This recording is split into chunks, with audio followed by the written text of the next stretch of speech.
प्रिय दर्शकों नमस्कार। हमारे चैनल धर्मार्थ कल्याण में आपका स्वागत है।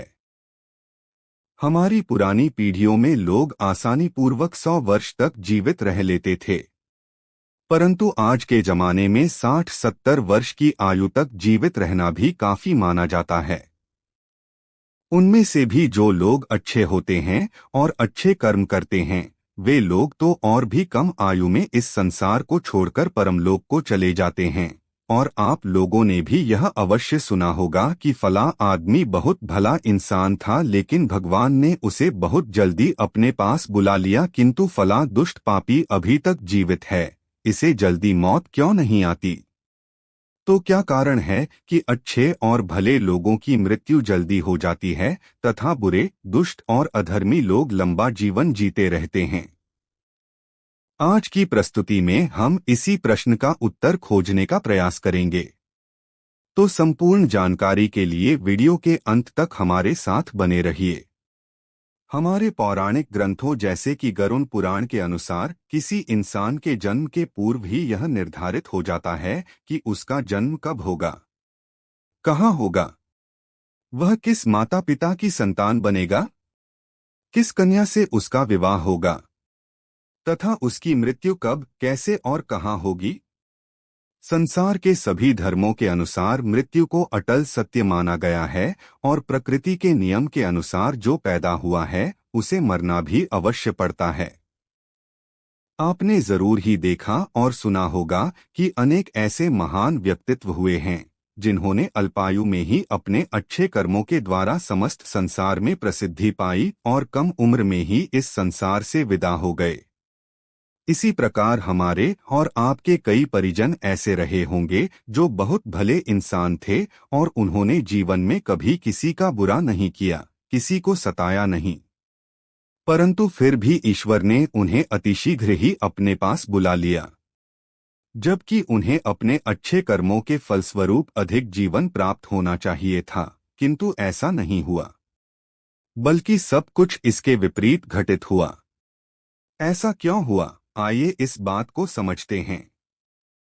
आपने पौराणिक कथाओं में अवश्य सुना होगा कि जब कोई ऋषि मुनि किसी देवता या अप्सरा पर क्रोधित हो जाते थे तो उस देवता या अप्सरा को दंड स्वरूप मृत्युलोक अर्थात पृथ्वी लोक पर जन्म लेने के लिए भेज दिया जाता था और कई वर्षों तक उनका उद्धार नहीं हो पाता था। इसका तात्पर्य है कि पृथ्वीलोक देवताओं और अप्सराओं के लिए ऐसा भयानक स्थान था जहां उन्हें केवल दंड भोगने के लिए भेजा जाता था। श्राप मिलने पर वे गिड़गिड़ाकर प्रार्थना करते थे कि मुझसे भूल हो गई है, कृपया मुझे क्षमा कर दीजिए और मुझे उद्धार का उपाय बता दीजिए। इसके अतिरिक्त मृत्युलोक अर्थात पृथ्वीलोक का दूसरा पहलू यह भी है कि यहाँ पर कई देवताओं ने अवतार लिए हैं और दुष्टों तथा पापियों का विनाश करके सज्जनों का कल्याण भी किया है। कहने का तात्पर्य यह है कि मृत्युलोक समस्त ब्रह्मांड में न तो अच्छा स्थान है और न ही बुरा। इसे एक प्रकार से आप कर्मभूमि कह सकते हैं, जहाँ पर कर्मों के अनुरूप ही आगे की यात्रा तय होती है। परंतु इस मृत्युलोक पर जब इंसान जन्म लेता है तो इस लोक की मोहमाया उसे अपने जाल में फंसा लेती है, जिसके कारण यह लोक हमें बहुत प्रिय लगने लगता है और हमें इस लोक में रहने वाले इंसानों से प्रेम तथा मोह हो जाता है। इसीलिए हम इस लोक को छोड़कर कभी जाना ही नहीं चाहते हैं। यदि हमारा कोई प्रियजन भी जब इस लोक को छोड़कर चला जाता है तो हमें अत्यधिक दुख होता है। जब कोई इंसान मृत्यु को प्राप्त होता है तो उसकी जीवात्मा यमदेव के पास जाती है, जहां उसके अच्छे और बुरे कर्मों का लेखा जोखा होता है।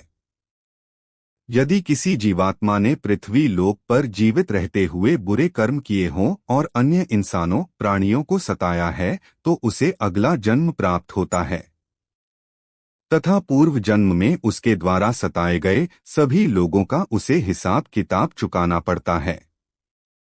इसी कारण से उस जीवात्मा को लंबे जीवन काल का मौका दिया जाता है।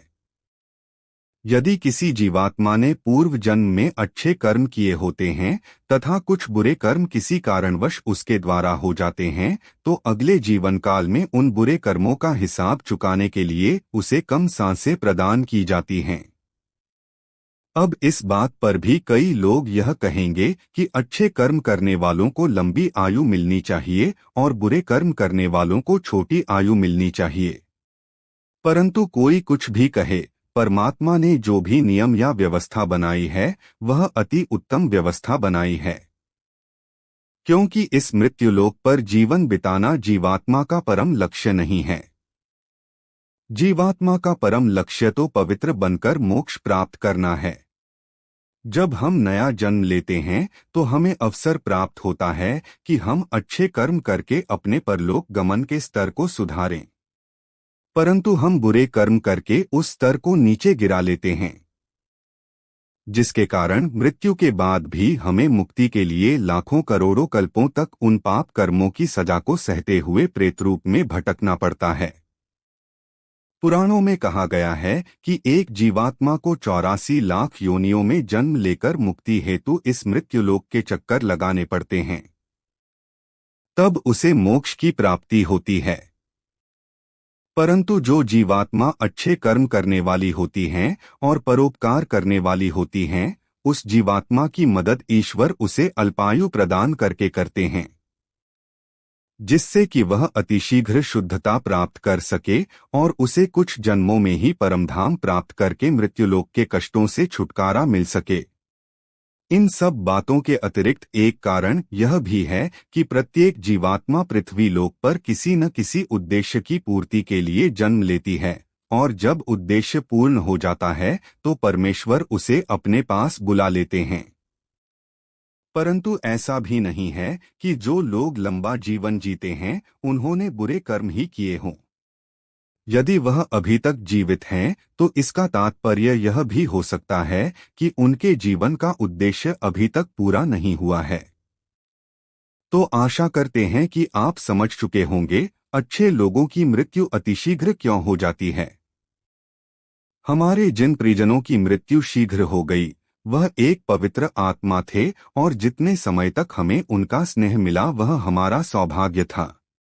उनके लिए हमें ईश्वर से प्रार्थना करनी चाहिए कि उनकी आत्मा को शीघ्रातिशीघ्र परमधाम की प्राप्ति हो जाए।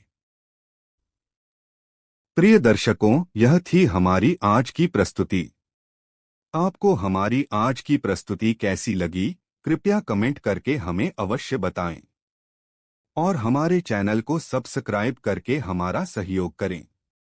धन्यवाद।